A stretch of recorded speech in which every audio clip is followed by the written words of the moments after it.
కులాంతర వివాహాలు, మతాంతర వివాహాలు పోయి ఇప్పుడు దేశాంతర వివాహాలు కూడా జరుగుతున్నాయి. రాబోయే రోజుల్లో దేశాంతర వివాహాలు పెరుగుతాయి.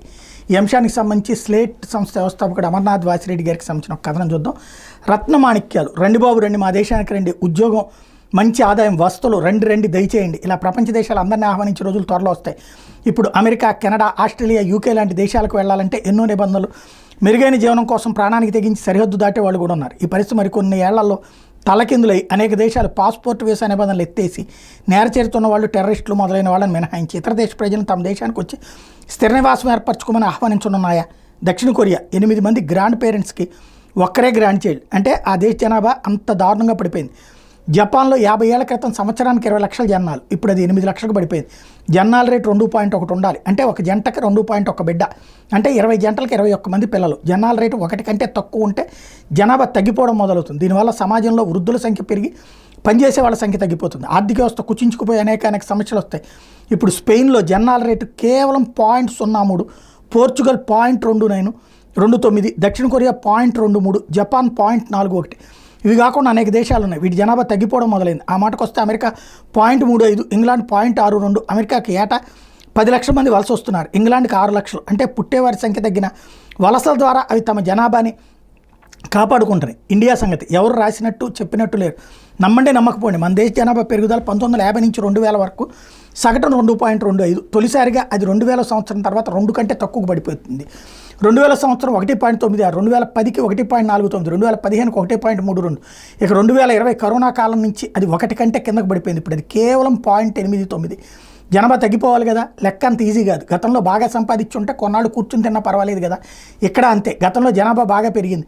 ఇప్పుడు మన దేశంలో 35 ఏళ్ల లోపు వాళ్ళు 60%. కాబట్టి జనాల రేటు 1 కంటే కిందకు పడిపోయినా జనాభా తగ్గుదల ఇప్పుడే జరగదు. ఇప్పుడు 35 ఏళ్ళు ఉన్న వాళ్ళు 50లో పడితే అంటే మరో 30 ఏళ్ళకి పరిస్థితి తలకిందులు అవుతుంది. ఇది జనాభా గణాంక నిపుణుల లెక్కలు. నా ఉద్దేశంలో అంత లేట్ కాదు. ఇంకో కరోనా వ్యాక్సిన్ వేస్తే అయిపోతుంది. ప్రపంచవ్యాప్తంగా ఏం జరుగుతుంది?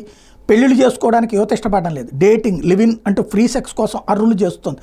పెళ్ళిళ్ళు చేసుకుని అది కొన్నాళ్ళకే పెటాకులు అవుతుంది. పెళ్లి చేసుకున్న డబుల్ ఇన్కమ్, పిల్లలు వద్దు అని డెంక ఉద్యమం నడుస్తుంది. పిల్లలు పుట్టినా వాళ్ళు ఆటిజం, ADHD సమస్యలతో పుడుతున్నారు. ఆరోగ్యకరమైన పిల్లలు, పన్నెంటి కాపురాలు అరుదైపోతున్నాయి. కొన్నాళ్ళకు రోబోలతో పెళ్ళిళ్ళు, సెక్స్ కామన్ అయిపోతుంది. డిజైనర్ భర్త, డిజైనర్ భార్యలు లోహాల రూపంలో వచ్చేస్తాయి. పిల్లలుగానే రోబోలు వచ్చేసాయి. పిల్లలుగానే ఓపిక లేని వాళ్ళు రోబో తల్లి కోసం చూస్తున్నారు. మానవ శిశువు అయితే పాలు పట్టాలి, తినిపించాలి, అర్ధరాత్రి అపరాత్రి లేస్తే జోకొట్టాలి, నిద్ర పాడవుతుంది, అందం దెబ్బతింటుంది. అదే రోబో శిశువు అంటే రోబో కన్నా మానవ శిశువు కాదు, చిట్టి రోబోని కని కాదండి, కొని పెంచుకుంటే ఇలాంటి సమస్యలు ఉండవు. రోజుకోసారి అరగంట ఛార్జింగ్ ఇస్తే సరిపోతుంది అనుకునే తరాలు వచ్చేస్తాయి. రోబో యుగంలో ఇంతమంది మనుషులు అవసరం ఉండదు, నిజమే. కానీ మనిషి కోసం రోబోలు, అంతేగాని రోబోల కోసం మనుషులు కాదు కదా. దేశాలు మనుగడ సాగించాలంటే, మానవాళి అంతరించిపోకుండా ఉండాలంటే మానవ జనాభా ఉండాలి. వృద్ధుల సంఖ్య పెరిగి పనిచేసే వాళ్ళ సంఖ్య తగ్గిపోతే ఆర్థిక సునామీ వచ్చి దేశాలు నాశనం అయిపోతాయి. అందుకే త్వరలో అనేక దేశాలు రండి బాబు రండి, మా దేశానికి రండి అని పిలిచే రోజులు వస్తాయి. ఇప్పుడు పుట్టే బిడ్డ మీకే కాదు, ప్రపంచానికి, మానవాళికి పెద్ద ఆస్తి. వాళ్లే పెద్ద ఆస్తి. ప్రపంచంలో ఎక్కడికైనా పోవచ్చు. బాబు ప్లీజ్ ఇదిగో ఈ ఉద్యోగం చేయమ్మా అనే రోజులు మరో 20 ఏళ్లలో రావడం ఖాయం. ఏం చేయాలి? అమ్మాయిలకి 23 నుంచి 25, అబ్బాయిలకి 25 నుంచి 27 వయసుకు పెళ్లి చేయండి. ప్రేమ పెళ్లి అయినా, మీరు కుదిర్చిన పెళ్ళైనా కంపాటబిలిటీ ముఖ్యం. అంటే ఒకరి ప్రవృత్తి మరొకరికి సూట్ కావాలి. అడ్జస్ట్మెంట్ కూడా ముఖ్యం. పెళ్ళైన 2-3 ఏళ్ళు ఎంజాయ్. గర్భనిరోధక మాత్రలు వద్దు, గర్భస్రావాలు వద్దే వద్దు. ఫామ్ పద్ధతిని అనుసరించవచ్చు. అంటే 10వ రోజు నుంచి 20వ రోజు వరకు సెక్స్కు దూరంగా ఉంటాం, లేదా తొడుగు వాడడం. 35 వయసు దాటే లోపే 2 పిల్లలు, ఓపుకుంటే 3. 35 దాటాక పిల్లలు వద్దు. కృత్రిమ గర్భధారణ పద్ధతులు అసలు వద్దే వద్దు. ఒకసారి అబార్షన్ చేసుకుంటే జన్యు లోపాలను పిల్లలు పుట్టే ప్రమాదం అధికమవుతుంది.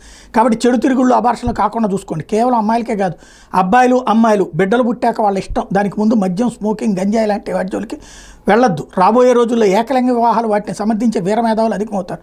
అందరినీ బ్రెయిన్ వాష్ చేసి తమ దారిలోకి మళ్లించుకోవాలని ప్రయత్నాలు అధికమవుతాయి.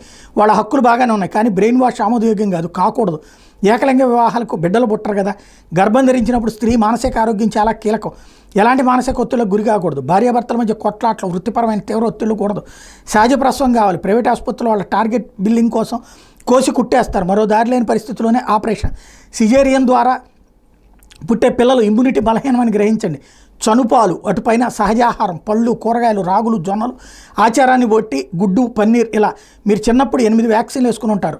ఇప్పుడు కూడా ప్రభుత్వ ఆసుపత్రులు అవే వేస్తారు. అదే ప్రైవేట్ ఆసుపత్రి అయితే దొంగ వ్యాక్సిన్కి వచ్చేస్తారు. మగమాట లేకుండా వద్దని చెప్పండి. రాబోయే రోజుల్లో 10ల సంఖ్యలో వ్యాక్సిన్లు వస్తాయి. ఏవి వద్దు. కొంతమంది సైన్స్ పూనకం భక్తులు ఉంటారు, వాళ్ళు ఎలాగో వేయిస్తారు. 2-3 ఏళ్లకు వాళ్ళ పై ఫలితాలు చూసి నిర్ణయం తీసుకోండి. అంతేగాని వాడేసుకున్నారు, వీరు వేయించారు, అంటూ గుంపులో కరోనా వ్యాక్సిన్ లాగా వ్యవహారం వద్దు, ఎంత బిల్లింగ్ అయినా పునాది ముఖ్యం, 5 ఏళ్ల వయసు వచ్చే వరకు పిల్లల్ని ఎలా పెంచారు అనేది ముఖ్యం, మాయలు మంత్రాలు గారడి ఏమీ లేదు, మీ అమ్మ మిమ్మల్ని, మీ అమ్మమ్మ నాయనమ్మ తాత తమ పిల్లల్ని ఎలా పెంచారో అలాగే పెంచండి చాలు, కాలం మారలేదు, పిండాకుడు మారలేదు, ఈ కాలం పిల్లలని ఎవరైనా అంటే గోప గుయ్యమని పెంచడం, వాళ్ళ అజ్ఞానం తగలెట్ట. నేను చెప్పేది న్యూరో సైన్స్, నిద్రపోతున్నప్పుడు తప్పించి మిగతా సమయంలో వాళ్ళతో మాట్లాడాలి, మాట్లాడించాలి, మాటే మంత్రం ఆడించాలి, ఆకాశం, చందమామ, చెట్లు, గోరుముద్ద, లాలిపాట్లు, బెడ్ టైమ్ స్టోరీస్, ఇదే 10 లక్షలు, ఇంతకన్నా ఏమీ వద్దు.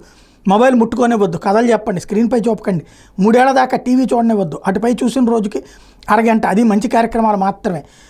చదువు అని పోరు పెట్టకండి, ఇష్టపడి చదివేలా చేయండి, బంధువులకు మీ స్నేహితులకు తీసుకెళ్ళండి, అనాథ శరణాలయాలు, వృద్ధాశ్రమాలు, మురికి వాళ్ళు ఇలా సమాజాన్ని అవగతం చేయండి, కష్టం తెలిసేలా పెంచండి, ఇంగిత జ్ఞానం వచ్చేలా చేయండి, బట్టి చదువులు, ఒంటిపై లేచిన సెగ్గడ్డలో అవగాహనతో కూడిన చదువు ముఖ్యం, సృజన ముఖ్యం. ఇలా చేస్తే రోబో ఏజ్లో మీ బిడ్డ global champion. South Korea, China, Japan, Hong Kong ఇలా అనేక దేశాలు పిలిచి పేటేస్తాయి, ఎర్రతివాచి పరుస్తాయి.